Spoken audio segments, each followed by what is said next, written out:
Los Angeles, 2014, 3 a.m.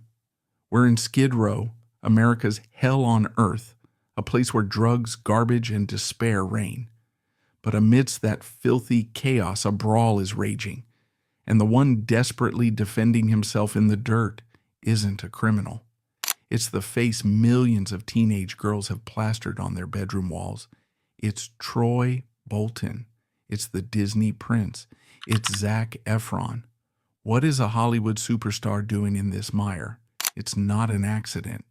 It's the roar of a broken machine. Disney spent a decade crafting a perfect, flawless wax statue. And tonight, in the world's worst slum, that wax statue is smashing itself to pieces. But the roots of Zac Efron's collapse did not begin in Hollywood. They were planted in the laboratory that built him, the rigid, unyielding architecture of his own upbringing. Long before he was Troy Bolton, long before he was a pinup on a million bedroom walls, Zachary David Alexander. Efron was a project. Born on October 18, 1987, he was not dropped into the chaotic glitz of Hollywood like the Barrymores. He was not a desperate runaway seeking fame to escape poverty. He was a middle-class kid from a quiet town on the central coast of California, raised in an environment that valued one thing above all else: precision. His father, David Efron, was an electrical engineer at a power plant. Engineers are not dreamers. They are realists. They understand systems. They understand that if you put the right input into a machine, you get the right output. They understand that structure prevents failure. David raised his sons, Zach and Dylan, with a discipline that bordered on the military. It wasn't abusive, but it was relentless. It was a steel mindset. The mantra of the Efron household was simple, terrifying, and effective. If you are going to do something, do it to the best of your ability or don't do it at all. There was no room for mediocrity in the Efron garage. If Zach got a B on a test, it wasn't a good try. It was a system error. It was a sign that the input was flawed. This upbringing instilled in Zach a work ethic that would eventually make him millions, but it also planted the seeds of the obsessive-compulsive disorder, OCD, and the crippling anxiety that would one day nearly destroy him. He learned very early on that love and approval were conditional.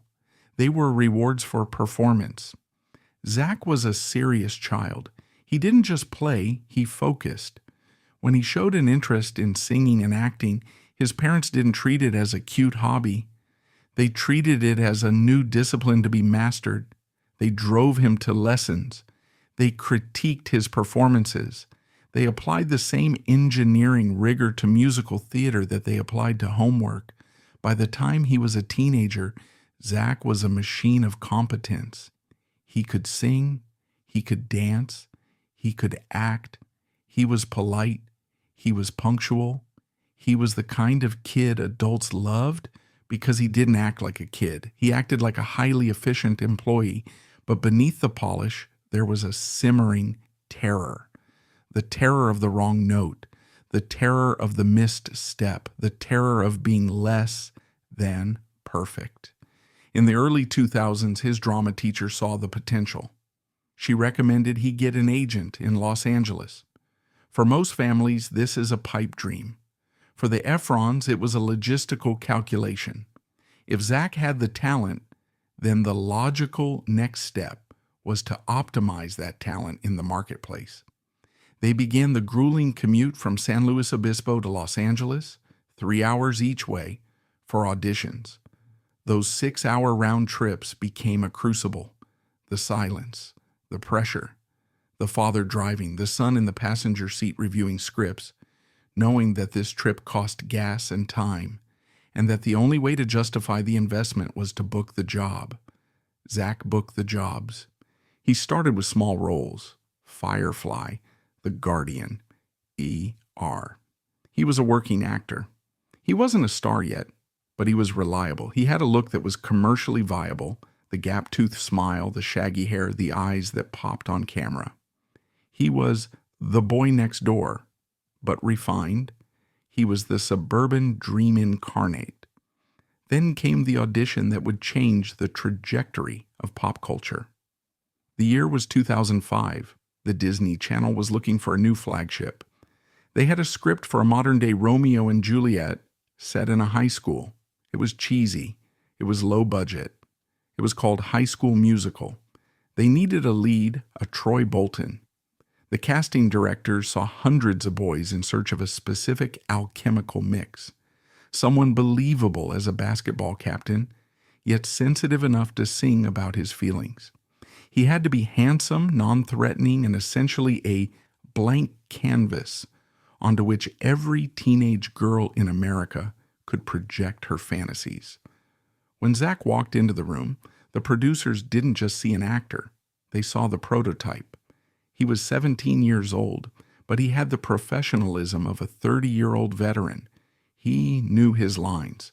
He took direction instantly. He had chemistry with the female lead, a girl named Vanessa Hudgens. But there was a catch. There is always a catch in the pact with the devil. During the auditions, there was a concern about his voice. Zac was a baritone. He had a pleasant, raspy voice, but the songs written for Troy Bolton were tenors. They were pop anthems designed to soar into the high registers. Zac struggled with the high notes. In a normal production, they might have transposed the key, or they might have hired a different actor. But Disney loved Zac's face. They loved his marketability. They loved his look. So they made a decision that would become the original sin of Zac Efron's career, a decision that would haunt him for years and feed the imposter syndrome that was already lurking in his psyche. They decided to hire him for the face and hire someone else for the voice. They didn't tell him the full extent of the plan at first. They told him they would blend his voice. They told him it was a technical necessity.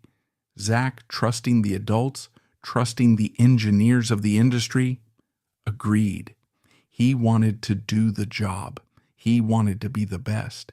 He didn't know that he was signing up to be a ventriloquist dummy.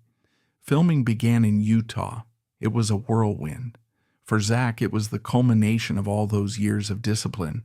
He hit every mark. He learned the choreography faster than anyone else. He was the leader of the set, the charming, hard-working center of the production. But every time he opened his mouth to sing during filming, he was lip-syncing to a track that wasn't him. He was miming the passion. He was faking the soul. The psychological dissonance was deafening. You are an artist pouring your heart into a performance, yet you are being erased in real time. Zac suppressed the discomfort. He was an Efron. He had a job to do. The goal was the success of the project, not the ego of the actor. When High School Musical wrapped, Zac went back to his normal life. He thought it would be a fun little TV movie. Maybe a few kids would see it. Maybe it would help him get a role on a bigger show. He had no idea that the missile had already been launched. He had no idea that the Frankenstein monster he had helped build, the perfect singing, dancing, basketball-playing dreamboat, was about to wake up and consume his entire existence. The countdown to the explosion had begun. The architect, his father, had built the foundation. The corporation, Disney, had built the facade. And Zac was trapped inside the structure, waiting for the lights to turn on. On the night of January 20th, 2006, the world shifted on its axis, though few felt the tremor at the time. The Disney Channel premiered High School Musical, a low-budget experiment that was expected to be a modest success, perhaps selling a few DVDs to the tween demographic. Instead, it was a nuclear detonation. 7.7 million viewers tuned in, a number that would swell into the hundreds of millions globally within months. The next morning, Zac Efron woke up not as a working actor, but as a deity. He was no longer just a teenager from San Luis Obispo.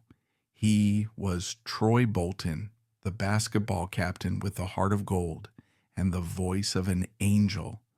His face was plastered across the front page of the cultural zeitgeist. He was the most famous 18-year-old on the planet. What the public didn't see was the industrial machinery churning beneath that fame. Zac wasn't just an actor. He had become a billion-dollar economy.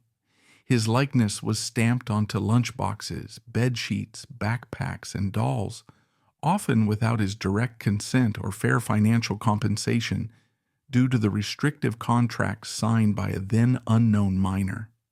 He could walk into a Target and see aisles of his own frozen smile staring back at him, a plastic version of himself that was generating millions for shareholders while the real human being was struggling to find his own voice.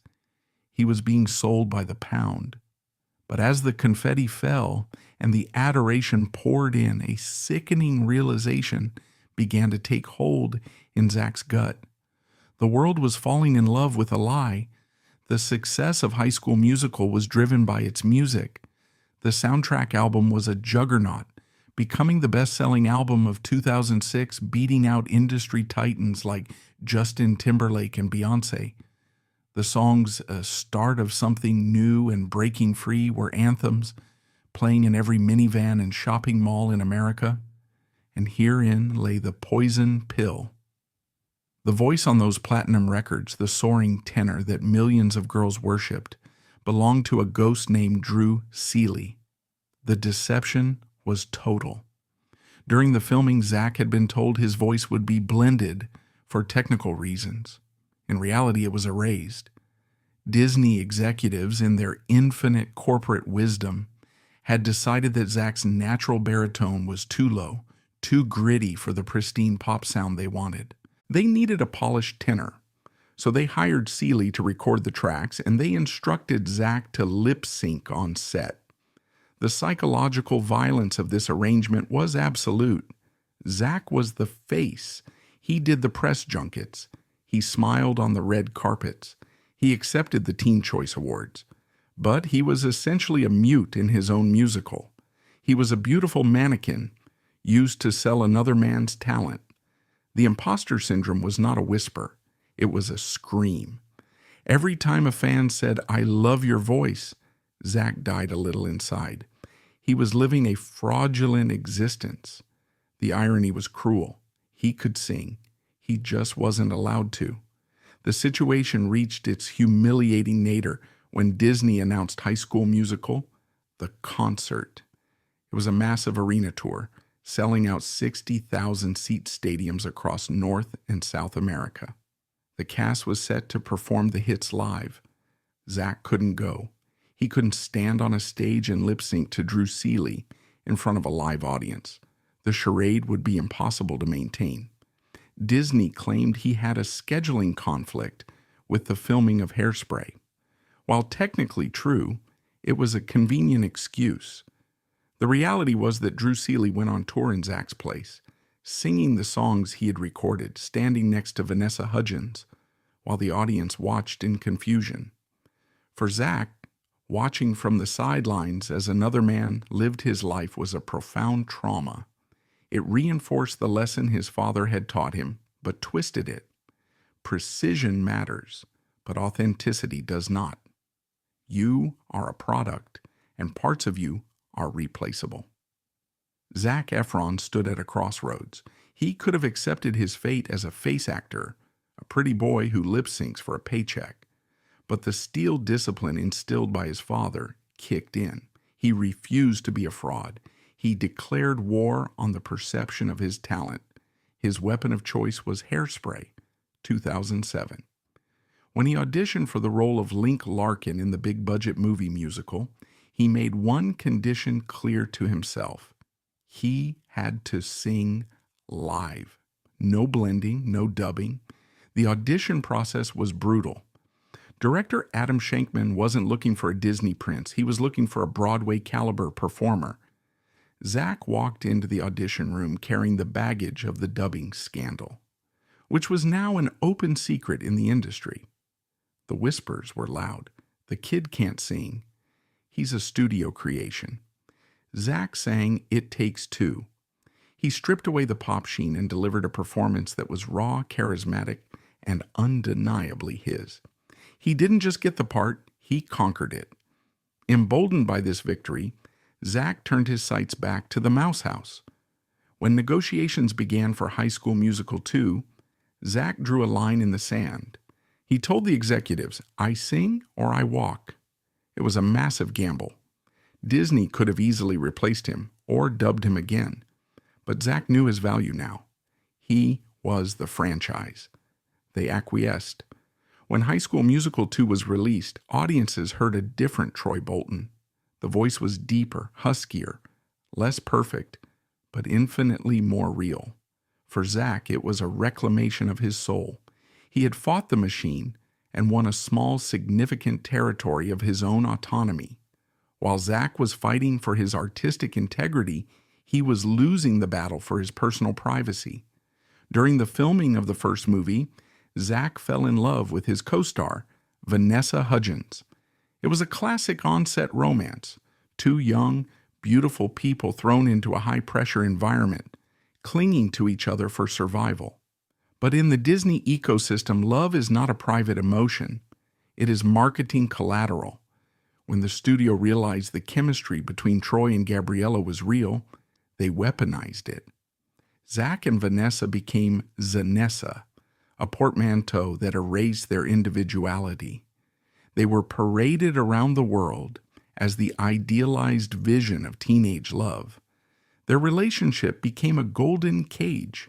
They were constantly surveilled. Every date night was a paparazzi event. Every glance was analyzed by tabloids. They were not allowed to be messy. They were not allowed to argue in public. They were the crown prince and princess of the Magic Kingdom, and their duty was to project happiness to maintain the ratings. For Zac, Vanessa was his only anchor. She was the only person on Earth who understood exactly what it felt like to be inside the hurricane. They created a bunker mentality, an us against the world dynamic. But this dependency was dangerous. As the pressure mounted, as the screaming fans clawed at their clothes and the paparazzi chased their cars, the relationship became less about love and more about mutual survival. They were trauma bonded by fame. Zac began to feel the walls closing in. He was 20 years old, rich, famous, and completely trapped. He couldn't walk down the street. He couldn't go to a grocery store.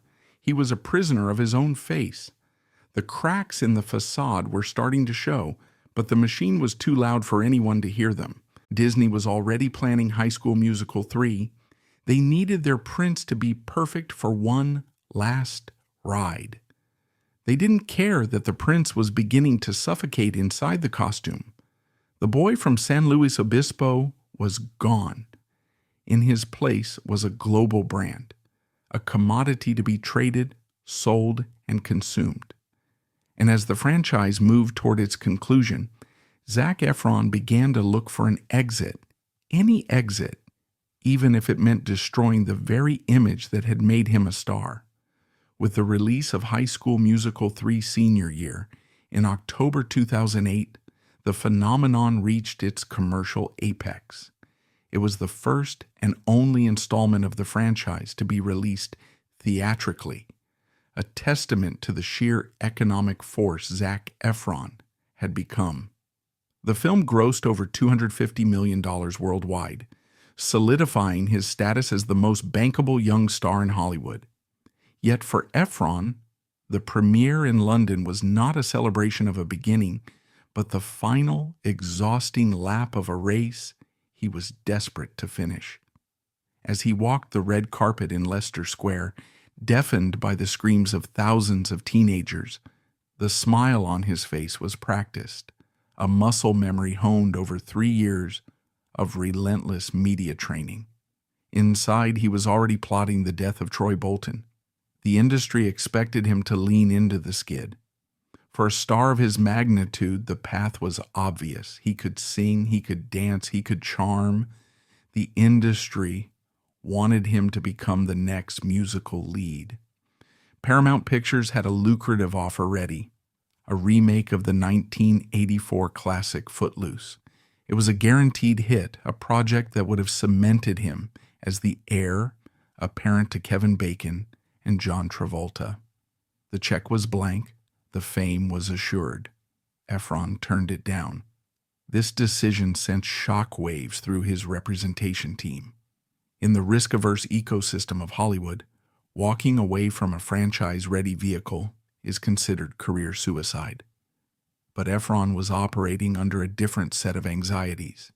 He looked at the careers of actors he admired, Leonardo DiCaprio, Johnny Depp, and saw a pattern. They had all shed their teen idol skins by violently rejecting the roles that made them famous. DiCaprio had survived Titanic not by making more romances, but by fleeing to the set of The Beach and working with Martin Scorsese. Efron wanted his The Aviator. He wanted his Gilbert Grape. He knew that if he put on dancing shoes one more time, he would never be allowed to take them off. His first attempt at a pivot was calculated but safe, 17. Again, 2009, was a bridge movie. It allowed him to play a character who looked like a teen idol but possessed the weariness of a middle-aged man. It was a commercial success, proving he could open a movie without the Disney logo, but it did not change the conversation. Critics still saw him as a pretty boy, a lightweight presence relying on charisma rather than craft. The Disney stigma was a thick oil that refused to wash off. While fighting for professional autonomy, the one pillar of stability in his personal life collapsed. In December 2010, the Zanessa era officially ended. The breakup with Vanessa Hudgens was publicly handled with the sterile grace of a corporate merger dissolution.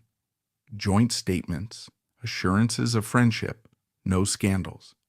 However, the private reality was a devastation of Efron's support system.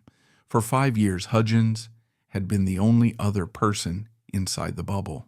She was the witness to the madness, the only one who knew the specific pressure of the Disney machine. Without her, Efron was suddenly alone in a mansion in the Hollywood Hills, surrounded by employees and sycophants, but devoid of intimacy. The isolation was immediate and acute. He had spent his entire formative adulthood as one half of a unit.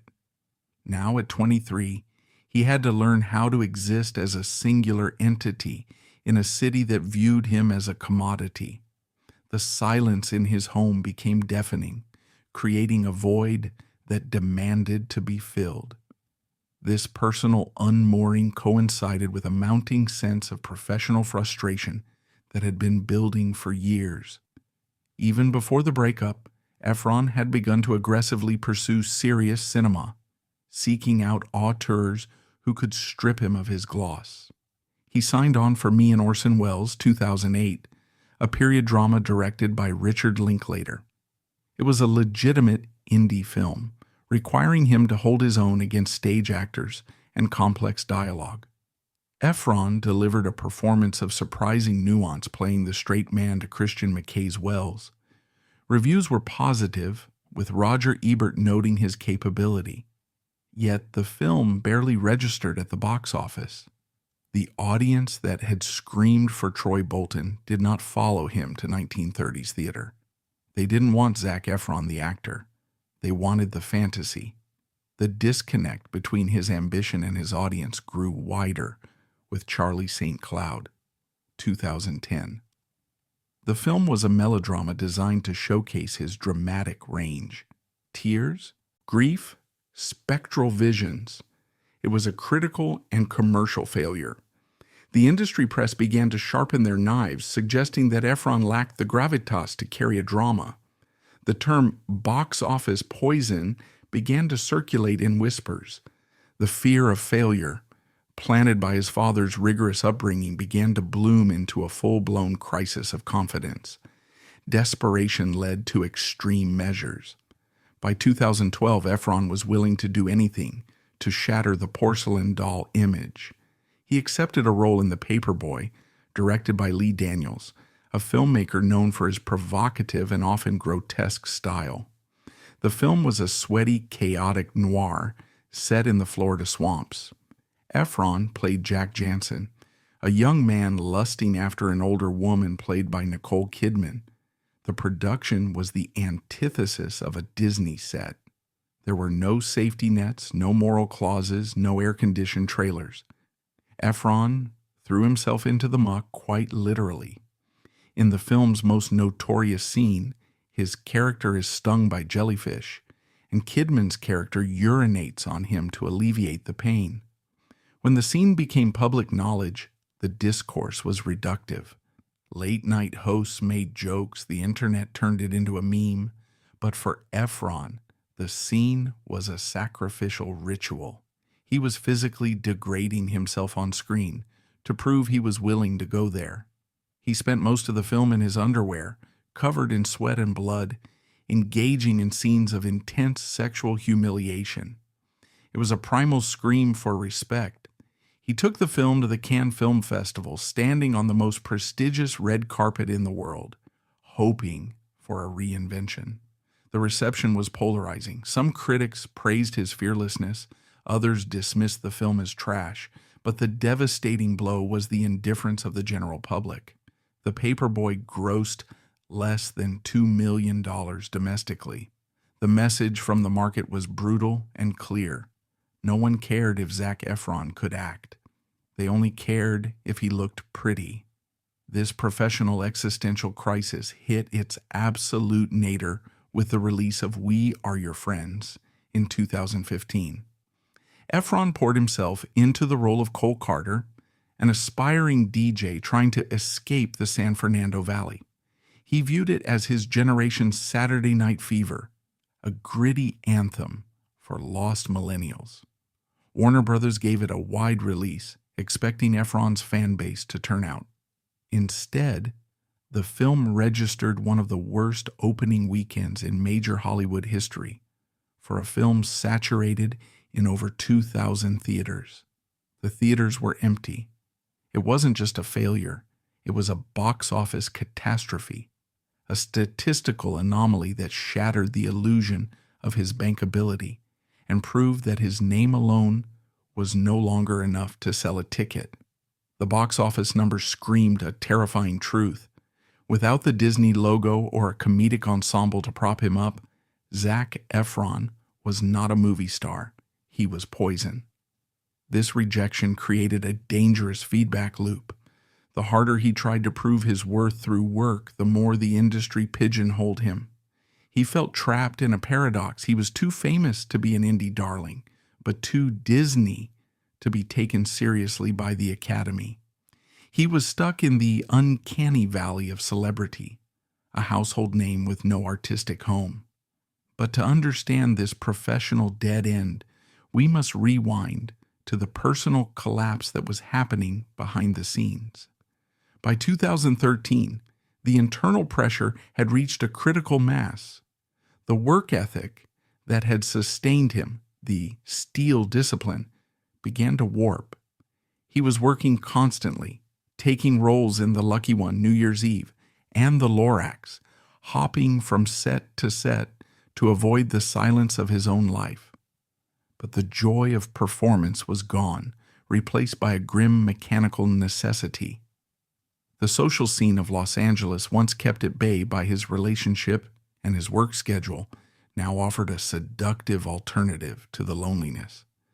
Efron began to drift away from his old circle of sober, career-focused friends and toward a crowd that facilitated escape. The parties weren't just events, they were anesthesia.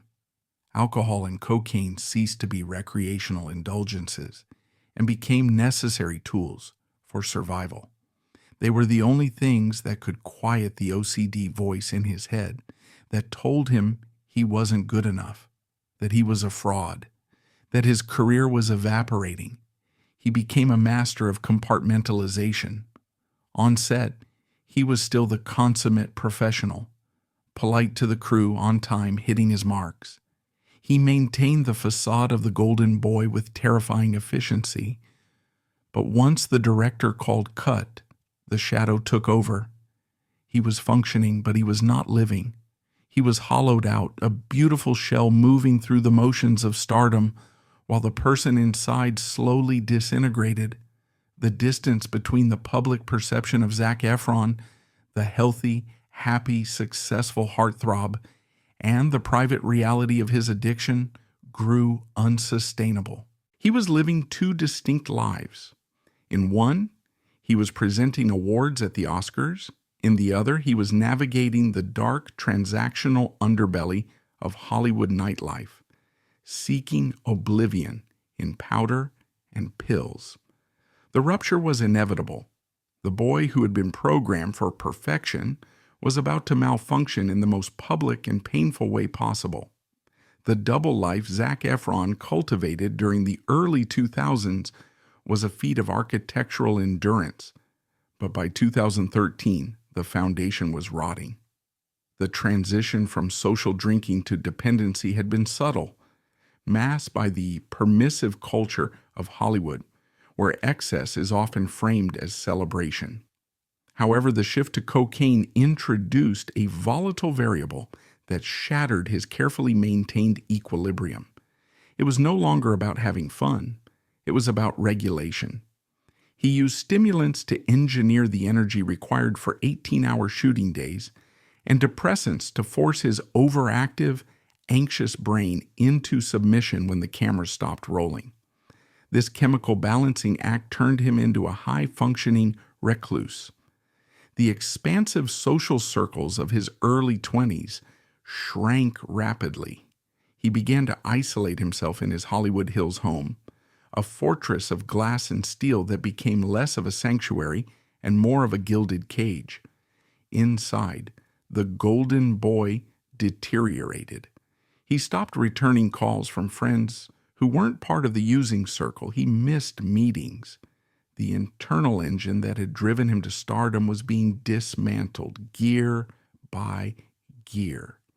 He was battling a profound existential boredom, a sense that despite having achieved everything he was programmed to want, he felt absolutely nothing. The cracks became public in early 2013 when he quietly entered rehab for the first time. It was a stint kept largely out of the press, a desperate attempt to reset the system before a catastrophic failure. He managed to complete the program and emerged with a fragile sobriety, throwing himself into the filming of Neighbors. The comedy, co-starring Seth Rogen, required him to play a fraternity president, a caricature of the very lifestyle that was destroying him. Director Nicholas Stoller weaponized Efron's public image for the role, casting him not just as a frat boy, but as a tragic figure whose entire worth was tied to his youth and abs. In the film, Efron's character, Teddy Sanders, is terrified of graduating because he knows he has no skills beyond being the cool guy. There is a scene where Rogen's character tells him, "You're like an Abercrombie and Fitch catalog, empty." Efron had to stand there and take that insult, laughing it off as a character beat, while knowing it was the exact criticism real-world critics had hurled at him for a decade. This role marked a crucial pivot in his acting style, the weaponization of his own has-been anxiety. In interviews promoting the film, Seth Rogen noted that Efron brought a surprising, palpable sadness to the character of Teddy Sanders that wasn't in the original script. Efron understood instinctively that a frat boy refusing to leave the party isn't funny, it's tragic. He played Teddy not as a villain, but as a terrified young man realizing that the world has no use for him once the keg runs dry. This was Efron's first true meta performance, allowing the audience to laugh at the caricature of Zac Efron while he quietly dismantled it from the inside. He was effectively performing his own greatest fear for laughs. The irony was cruel. Efron was playing the party god on screen while fighting to stay sober off screen, channeling his own darkness into a character that felt uncomfortably close to the bone. While Neighbors was a commercial hit, it inadvertently built a new prison, the himbo trap. Hollywood looked at the box office receipts and decided that if audiences liked Zac Efron shirtless and acting foolish, they would churn that out until the well ran dry. He was cast in a succession of raunchy comedies like Dirty Grandpa and Mike and Dave Need Wedding Dates, films that required him to be little more than a handsome prop for gross-out humor. He wasn't being taken seriously as an actor. He was being objectified as a piece of meat with excellent comedic timing, reinforcing the gnawing fear that his value began and ended with his abs. But sobriety without structural change is fragile. In early 2014, the relapse occurred, and it culminated in an event so bizarre and gritty that it permanently stained his pristine image. This brings us full circle to that night under the bridge. The stalled Mustang, the thrown bottle, the desperate brawl in the dirt. It wasn't just a celebrity scandal. It was the moment the machine finally broke. When the police arrived on the scene, breaking up the fight, they found a bewildered Efron, his face swelling, standing amidst the debris of a life that had veered violently off course. He looked at the officers and said, "It was the hardest I've ever been hit in my life." The incident was not merely a physical altercation, it was a symbolic death. The Troy Bolton image could not survive Skid Row. The media narrative shifted overnight from troubled star to star in freefall. Questions swirled about why he was there with no security detail in a transient area known for narcotics. Efron offered no public explanation, but the subtext was clear. This was the behavior of a man seeking chaos, a man actively courting self-destruction because the numbness of his daily life had become unbearable. The humiliation of the Skid Row incident served as a wake-up call, but it also triggered a dangerous psychological pivot. Efron realized he could no longer rely on substances to manage his anxiety. He needed a new anchor. He needed a new addiction. He found it in his own body. Post-rehab, Efron replaced the dopamine hit of drugs with the endorphin rush of extreme physical fitness. It is a common trajectory for recovering addicts to swap chemical dependency for orthorexia, or exercise addiction. The control he had lost over his life could be regained, he reasoned, by exerting absolute tyranny over his physiology. If he couldn't control the industry or his mind, he would control every ounce of fat and muscle on his frame. This new obsession coincided with his casting in the movie adaptation of Baywatch, 2017. The project was pitched as an action comedy blockbuster starring alongside Dwayne "The Rock" Johnson. To share the screen with Johnson, a man built like a comic book character, Efron felt an intense competitive pressure to not just look fit, but to look superhuman. The preparation for Baywatch was not a fitness regimen. It was a biological war. Efron partnered with elite trainers to design a program that pushed the boundaries of human endurance. His day began at 4 a.m. He trained twice, sometimes 3 times a day. But the exercise was the easy part. The diet was the torture. For months, he eliminated all processed sugar and carbohydrates. He lived on a strictly calculated intake of lean protein and leafy greens. He began to view food not as nourishment, but as fuel to be measured to the gram. The joy of eating vanished. Social dinners became impossible. He brought Tupperware containers of boiled chicken and sweet potato to high-end restaurants, eating in silence while others enjoyed their meals. As the shoot date approached, the regimen moved from strict to dangerous. To achieve the shredded look required for the beach scenes, Efron began using diuretics, drugs designed to severely dehydrate the body strictly for aesthetic definition. In the context of bodybuilding, they shrink the skin against the muscle to create a dry, grainy look. But for Zac, it meant intentionally sabotaging his internal organs to look good for a camera. The result was visually staggering. When the first photos from the set leaked, the reaction was visceral. Efron looked like an anatomical chart come to life. He had 5% body fat. His abs looked like they were carved from marble. He was the pinnacle of the male aesthetic, the ultimate after photo. Men wanted to be him. Magazines hailed his transformation as aspirational. But inside that perfect shell, Efron was suffering a total system failure.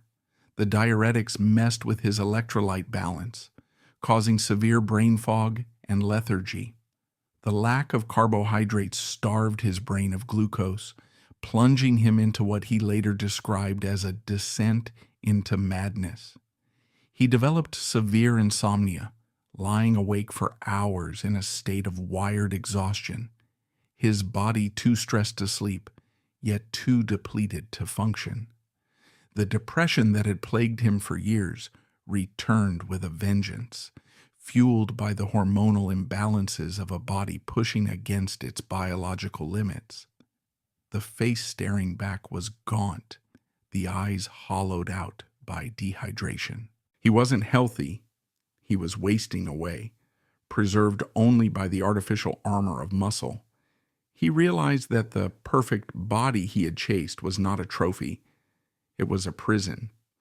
He had simply traded the chaos of drug addiction for the misery of starvation. The production of Baywatch wrapped, but the psychological damage lingered. Efron's brain had been rewired by the trauma of the diet. For months afterward, he struggled to eat normally. He felt guilt over a slice of pizza. He felt panic if he missed a workout. The steel discipline his father had instilled had mutated into a punishing disorder. Critically, Baywatch was a disappointment. Critics savaged the film, and while it made money, it didn't launch Efron as the next great action star. He had sacrificed his mental and physical health for a movie that was largely dismissed as a joke. The futility of the sacrifice hit him hard. He had destroyed himself for nothing. To add insult to this injury, the only project that succeeded during this period was The Greatest Showman, 2017, a return to the musical genre he had spent a decade running from. There is a specific kind of torture in succeeding at the very thing you hate. While the song Rewrite the Stars was climbing the charts, Efron was privately grappling with the realization that his best work, the gritty, physically demanding indie roles, was being ignored while his retreat to the safe harbor of song and dance was being celebrated. It sent a devastating message to his psyche. The world didn't want him to grow up. They wanted him to stay in the high school gym forever. The applause for the film felt less like validation and more like the sound of a cell door slamming shut. While the film was a billion-dollar global phenomenon, for Efron, it was a golden set of handcuffs. It proved to the industry that audiences still only wanted to see him smile and dance, reinforcing the very Disney identity he was desperate to kill. In a desperate bid to subvert his image, he took a detour into true darkness with Extremely Wicked, Shockingly Evil and Vile, 2019, signing on to play serial killer Ted Bundy. It was a casting choice that was both brilliant and disturbing. The director, Joe Berlinger, didn't want a monster. He wanted a man who could charm women to their deaths just as Bundy had. He needed a predator camouflaged as a prince. Efron realized that the very qualities Disney had manufactured, the trustworthy smile, the non-threatening handsome veneer, were the exact tools of a psychopath. For the first time, he wasn't running away from his pretty boy image. He was holding up a mirror to show the world how dangerous that kind of perfection could be. The transformation required a psychological compartmentalization that proved difficult to dissolve. Efron later admitted that during the production, he struggled to separate his own spirit from Bundy's narcissistic void. Unlike his previous roles where he could simply turn off the charm, This character required him to manipulate that charm into a weapon of violence. He spoke of burning sage and performing cleansing rituals after filming Wrapped, a desperate attempt to exorcise the dirt he felt clinging to his psyche. Critics who accused the film of glamorizing a serial killer missed the metatextual brilliance of his performance. Efron was weaponizing the audience's nostalgia against them. By utilizing the exact same magnetic charm that made millions fall in love with Troy Bolton, he tricked the viewer into sympathizing with a monster, forcing them to feel the same sickening cognitive dissonance that Bundy's real-life victims experienced. It highlighted a terrifying reality for the actor. He was so good at playing the perfect facade because he had spent 15 years constructing one for Disney.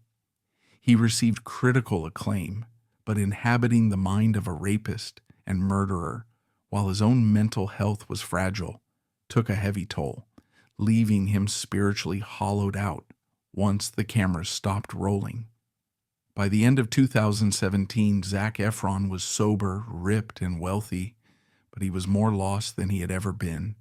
He had conquered the external world. He had the fame, the money, and the body of a Greek god, but the internal landscape was scorched earth.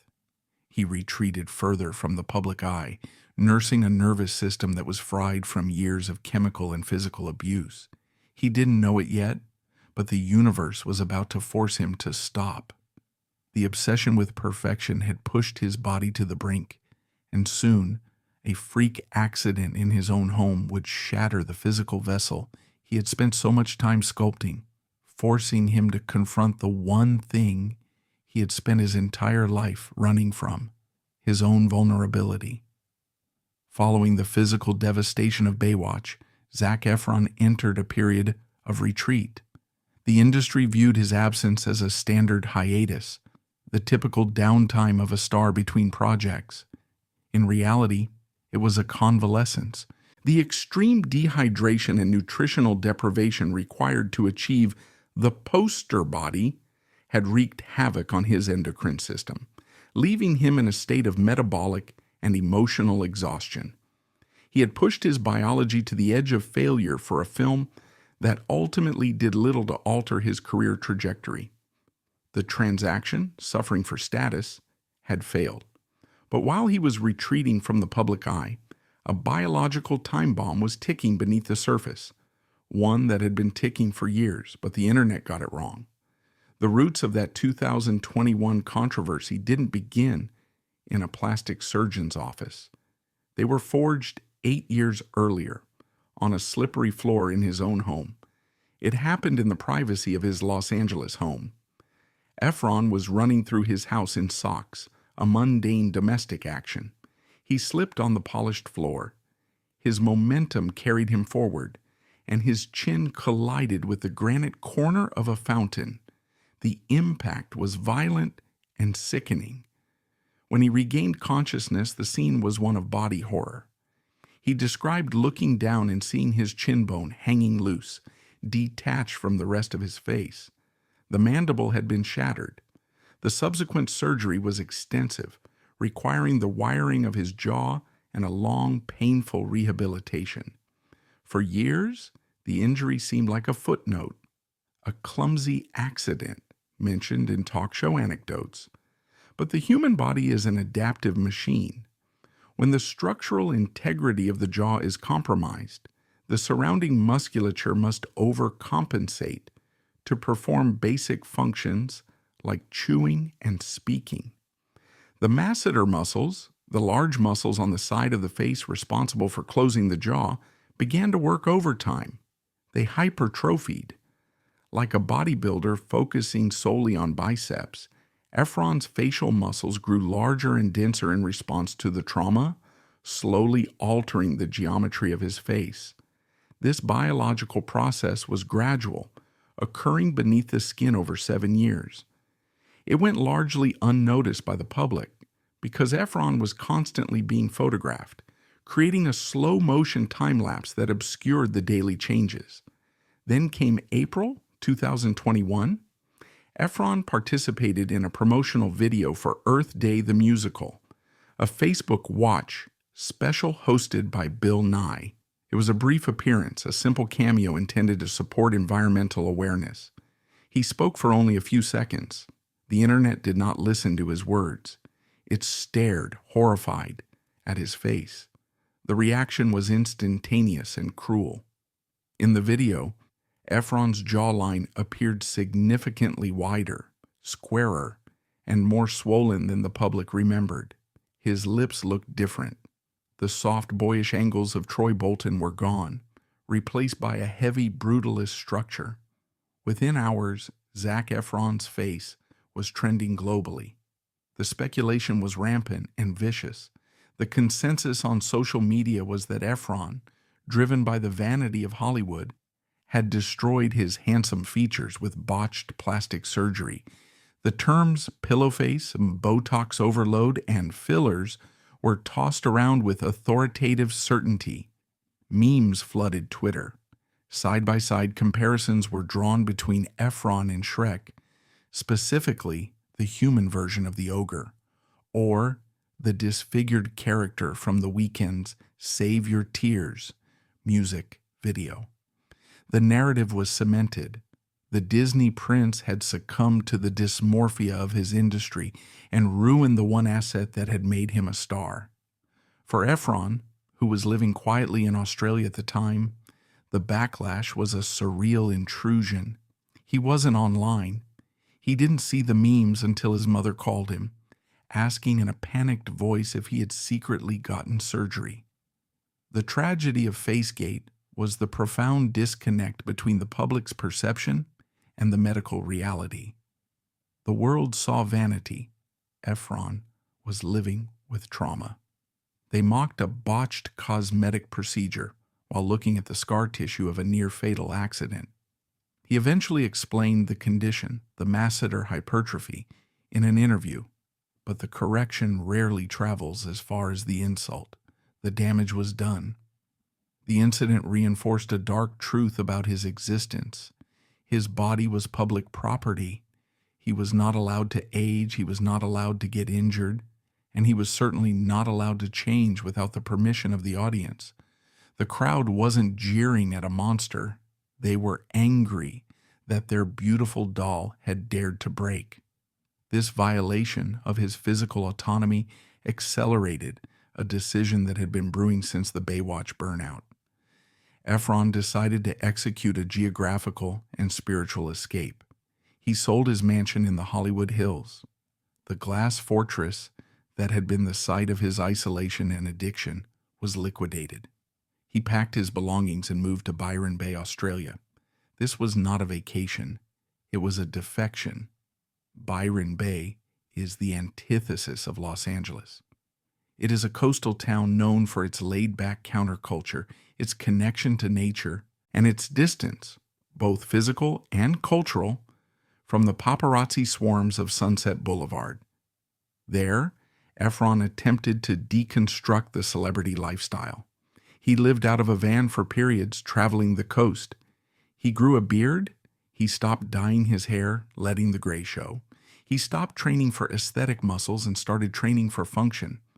This shift in philosophy was documented in his Netflix series, Down to Earth with Zac Efron. On the surface, it was a travel show about sustainability and superfoods. But the subtext was an autobiography of a man trying to find a reason to exist outside of being looked at. In the series, the viewer sees a version of Efron that is markedly different from the polished movie star. He is curious, humble, and visibly relieved to be talking about soil regeneration or water filtration rather than his dating life or his abs. There is a palpable desperation in his quest for knowledge. He is like a man who has woken up from a coma and is trying to learn how the world works. Psychologists looking at this phase might see a clear transfer of authority. Having escaped the rigid, engineering-based control of his biological father, Efron seemed to be searching for a spiritual surrogate. He latched onto wellness gurus and pseudoscientists with a wide-eyed obedience, trading the discipline of the film set for the discipline of the wellness lifestyle, revealing a man who was still terrified of navigating the world without a director. One specific moment in the series captures this transformation perfectly.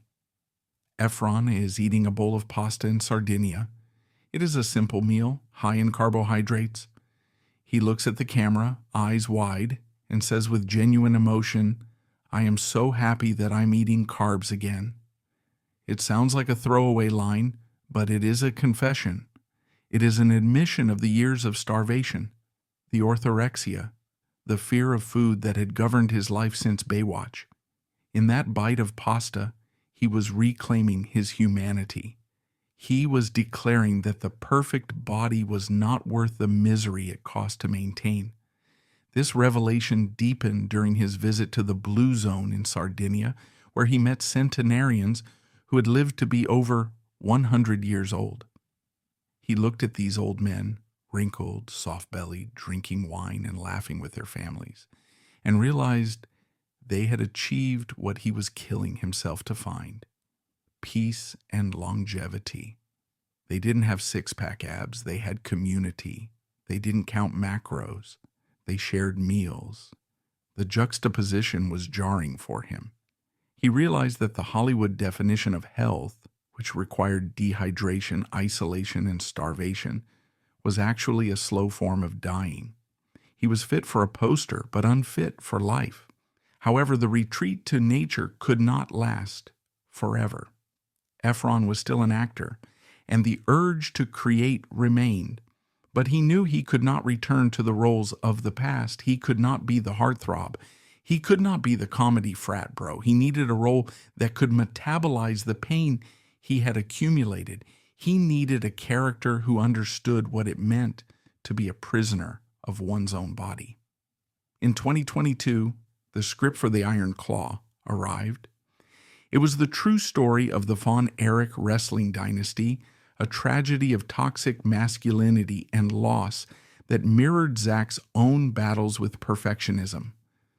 Accepting the role of Kevin, Von Erich meant transforming his body yet again, but the intention had shifted.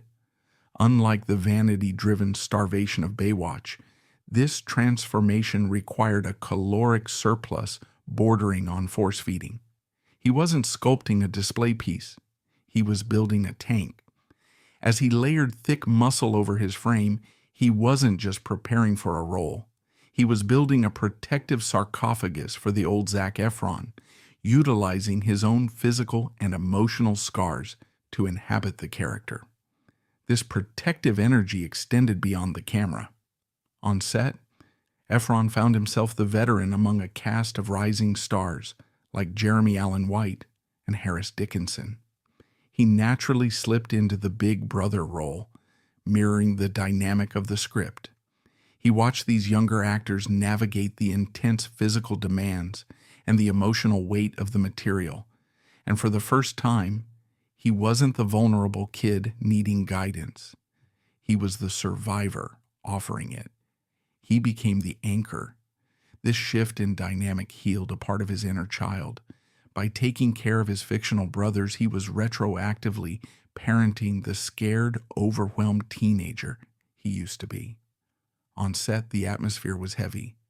The story of the Von Erichs is one of the most tragic in American sports history, a relentless sequence of death that decimated a family. Efron, playing the sole surviving brother, had to inhabit a space of perpetual grief. He was no longer the effervescent lead of a musical or the manic frat boy of a comedy. He was a silent witness to destruction. Critics who had previously dismissed him were silenced by his performance. Efron played Kevin with a heartbreaking tenderness, a gentle giant moving through a world that kept breaking his heart. He stripped away the movie star charisma that had been his crutch for 2 decades. There was no winking at the camera, no reliance on the famous smile. Instead, he utilized the stiffness of his new jaw and the heaviness of his brow to convey a man beaten down by life.